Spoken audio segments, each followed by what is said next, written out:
네, 우리 저 앞뒤 좌우로 우리 서로 교제하시겠습니다. 사랑하고 축복합니다. 사랑하고 축복합니다.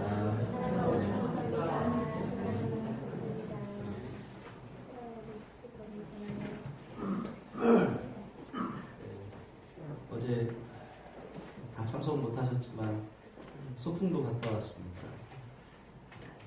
평지라고 해서 소풍인 줄 알았어요. 에베레스트 간다고 얘기하셨어야죠. 네, 즐거운 시간이었습니다. 오늘 말씀의 제목은 끝까지 사랑하시는 주님입니다. 오늘 성경 말씀은 예수님의 마지막 식사 자리에서 있었던 이야기입니다. 유대인들에게 중요한 명절이 있어요. 6월절입니다. 예수님 당시에는 아마도 예루살렘에 모여서 이 절기를 지냈던 것 같아요. 그래서 예수님과 제자들도 지금 예루살렘에 와 있습니다. 이 6월절에 예수님은 자신이 6월절 양이 되어서 세상의 죄를 지고 십자가에서 죽으시는 계획을 갖고 있어요. 그러나 제자들은 아직도 예수님이 십자가에 죽으실 것과 그리고 십자가를 예수님이 지신다고 하는 것을 아직 깨닫지 못하고 있습니다. 유대인들은 6월절이 되면 가족이 모두 모여서 부풀지 않은 빵과 그리고 어린 양을 잡습니다. 그 어린 양의 피는 문에다 바르고 그 고기는 온 가족이 모여서 함께 먹어요. 이게 관습입니다. 아직 6월절 하루 전이지만 예수님과 제자들이 지금 함께 식사를 하고 있어요. 이 식사 자리에 놀랍게도 우리가 알고 있는 그 가룟 유다도 그 자리에 있습니다. 예수님은 이 자리에서 제자들 하나하나에게 빵과 포도주를 주시면서 예수님을 기념하라고 했어요. 아마 큰 빵덩어리인 것 같아요. 그래서 지금처럼 나이프로 자르는 게 아니라 이렇게 떼어서 이렇게 하나씩 제자들 한 사람 한 사람에게 이 빵을 주고 또 잔도 그렇게 하라고 하십니다. 그러면서 오늘 우리가 읽은 성경에는 나와 있지 않지만 나를 기념하라 라고 하시는 말씀도 해주고 계시죠. 이 자리가 나중에 이 기독교 예배에서 중요한 성만찬이 되는 거죠. 그리고 또 식사하시는 중에 예수님이 손수 대야에다가 물을 떠다가 일일이 제자들의 발을 씻기십니다. 너무 죄송스럽고 미안해하면서 발 씻기를 거절하는 베드로에게 예수님은 잘 설득하셔서 그의 발을 닦아주세요. 이게 우리가 알고 있는 세족식이죠. 우리가 궁금한 것은 이렇게 기독교에서 중요한 이 성만찬과 이 세족식의 가룟 유다가 중요한 이론이었다는 거예요. 우리 기독교 예배나 어떤 공동체의 분위기가 가장 무르익을 때 성만찬을 하고 세족식을 하지 않습니까? 그죠? 그래서 이 세족식 할 때는 설사 이런 느낌까지 들어요. 나는 너를 절대 배신하지 않아. 이런 느낌까지 있어요. 아마 예수님이 제자들의 발을 씻겨줄 때 제자들 안에 일어났던 느낌이 그런 느낌 아닐까요? 송구스럽고 죄송하지만 내가 이렇게까지 하는데 배신하면 안 되지. 이렇게 제자들이 받아들였을지도 몰라요. 아마 어쩌면 이 성만찬이나 세족식을 우리는 또 그렇게 받아들일지도 몰라요. 우리 같으면 나를 배신하고 해가 되는 사람인 줄 알면서 그 사람에게 뭔가를 해준다? 참 마음이 어려울 것 같아요. 그러나 예수님은 계속해서 여기 나온 이 가룟 유다를 사랑하는 마음으로 그를 대하시고 제자들 모두를 끝까지 사랑하신다고 말씀하세요. 오늘 1절 말씀해 보니까 6월절 전에 예수께서 자기가 세상을 떠나 아버지께로 돌아가실 때가 이른 줄 아시고 세상에 있는 자기 사람들을 사랑하시되 끝까지 사랑하시니라. 그런데 본문은 이 예수님의 심경이 나타나 있는 이 구절의 시점이 언제라고 말씀하시냐면 6월절 전이라고 말씀하셨어요. 아까도 말씀드렸지만 6월절은 유대인의 명절이에요. 가장 중요한 명절입니다. 애굽에서 장자의 재앙을 통해 유월절 어린 양의 피를 문설주에 바른 사람은 이 죽음을 통과했지만 이걸 무시한 사람들은 누구든지 다 죽었어요. 애굽 사람들도 죽었어요. 이 절기를 계기로 이스라엘이 애굽에서 나올 수 있었어요. 예수님을 이 세례 요한은 세상 죄를 지고 가는 하나님의 어린 양이라고 그랬어요. 우리는 굉장히 독특한 말인 것처럼 느껴지지만 유대인이면 이스라엘 사람들이면 누구나 다 알아요. 그 어린 양이 무엇을 뜻하는지, 그 어린 양이 6월절에 그 잡혀먹는 6월절에 피 바르는 그 양인지 다 알고 있어요. 하나님의 어린 양이라고 하는 개념을 우리는 막 설명해 줘야 알지만 유대인들은 너무 잘 알고 있죠.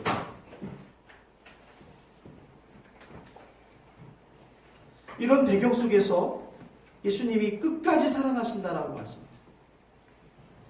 여기서 끝까지라고 하는 의미는 몇 가지 의미가 있을 수 있지만 아마 여기서는 그럼에도 불구하고 사랑한다라고 하는 그런 의미인 것 같습니다. 예수님의 죽음이 임박한 그 앞에서 제자들이 어떻게 돌변할지 예수님이 알고 계세요. 왜 우리가 어떻게 변할지 우리도 모르지 않습니까?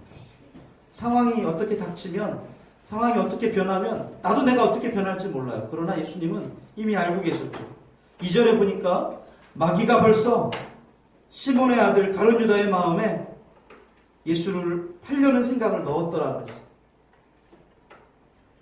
이미 가룟 유다의 마음에 예수님을 배반하려는 그 마음이 생겨나고 있었지만 그럼에도 불구하고 예수님은 가룟 유다까지 사랑하세요.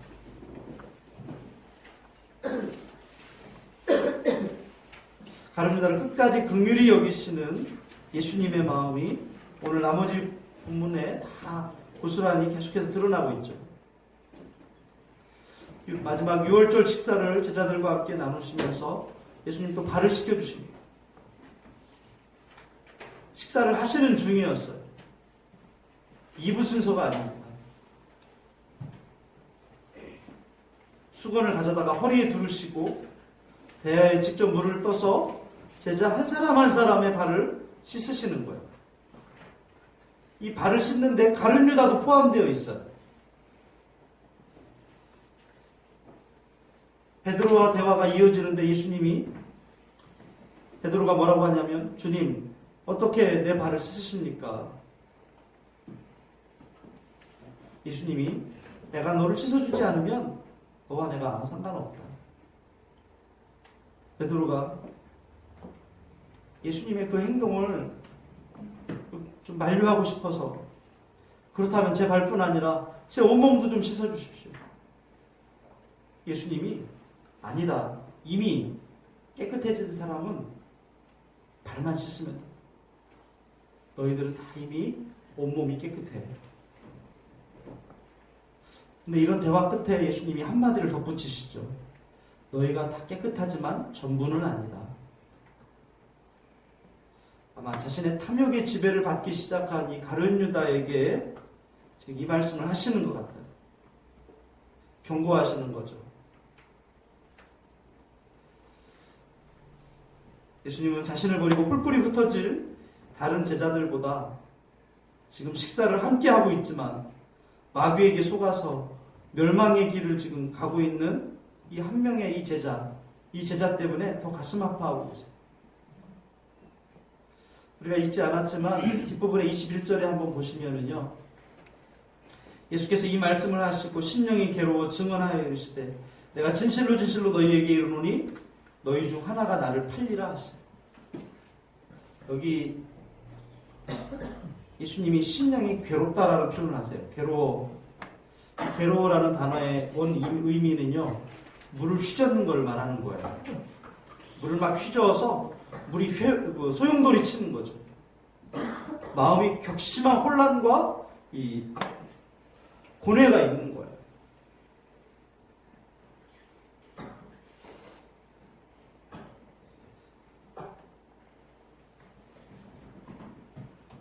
아마 우리가 아는 그림 중에 뭉크의 절규라는 그림 여러분 아시죠? 예수님의 마음이 이렇게 막 지금 인간적인 예수님의 마음은 그랬던 것 같아요. 이런 심령의 소용돌이는 예수님께서 가룟 유다를 끝까지 사랑하셨기 때문에 겪어야만 했던 고통이죠. 만약 될 대로 되라 할 수 없지 뭐. 그랬다고 하면 이렇게까지 괴롭다는 표현을 쓰시지 않았을 거예요. 가룟 유다를 비롯한 제자들을 지금 안타까움으로 예수님은 바라보시면서 그들의 발을 씻어주시는 거예요. 그런데 예수님의 이러한 행동을 아직도 제자들은 이해하지 못해요. 왜 이러시나?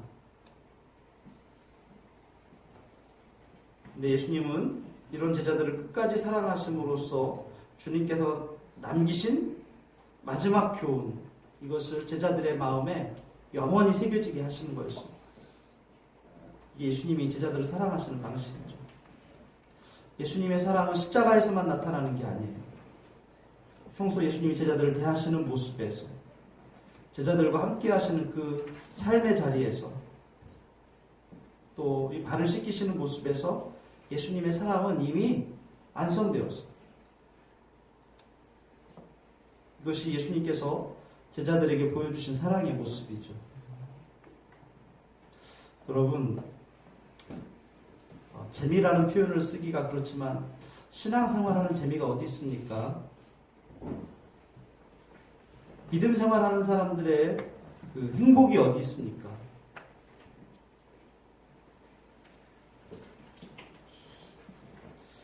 우리가 하나님께 사랑받고 있다는 것들을 내가 느껴야 행복한 거 아닙니까?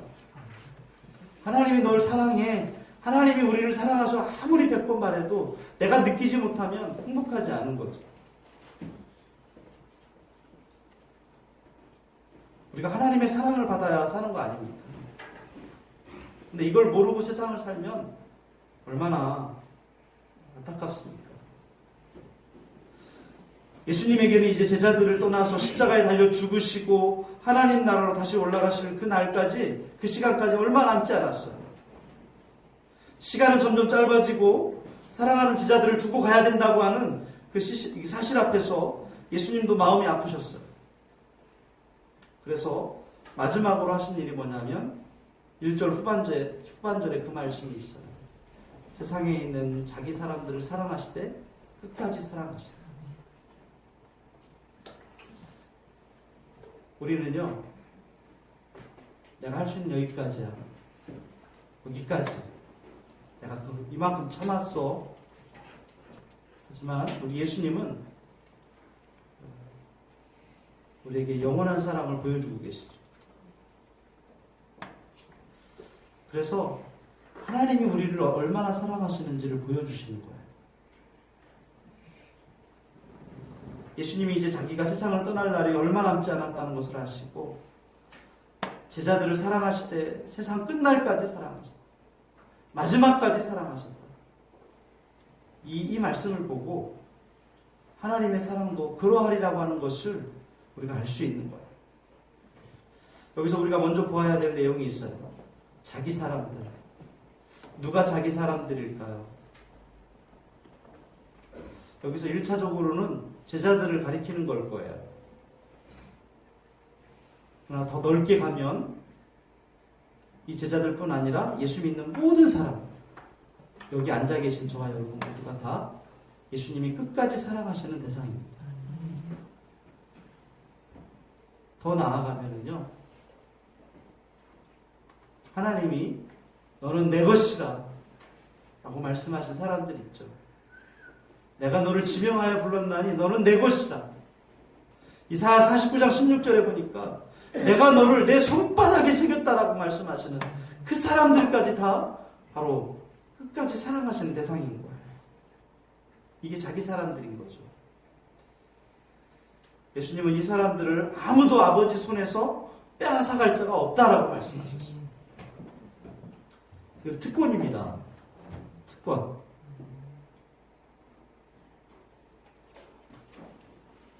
우리 모두를 가리켜서 특별한 사람이라고 말씀합니다. 하나님의 사랑은 특별한 거죠. 이 사랑을 지금 우리에게 주고 계시다는 거예요. 마지막으로 끝까지 사랑하신다는 말을 봅시다. 이 끝까지라는 말은 문자적으로 끝까지죠. 그러나 의미적으로 보면 생명을 다하기까지라는 의미가 있어요. 그러니까 예수님이 세상을 떠나는 그 순간까지,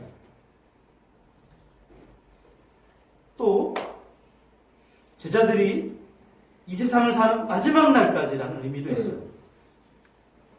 예수님이 생명 다하시는 그 순간까지라는 의미도 있고, 우리가 이 세상을 살아가는 마지막 그 순간까지라는 말이에요. 더 나아가서는 어떤 형편에든, 우리가 어떤 처지에 있을 때든지 예수님 사랑하신다는 거죠. 쉽게 말해서 하나님 우리를 사랑하시되 완전하게 사랑하시고 영원히 사랑하신다는 말씀이에요. 이것이 끝까지 사랑하신다는 말이에요. 베드로를 보십시오. 3년 동안 그렇게 예수님 뒤를 따라다녔어요. 열심히 배웠고 제자들 사이에서 수제자라는 얘기까지 나왔어요. 예수님도 베드로를 특별하게 생각하지 않으셨습니까? 얼마나 많은 사랑을 받았어요. 여러분, 가룟 유다만 예수님 배신했습니까?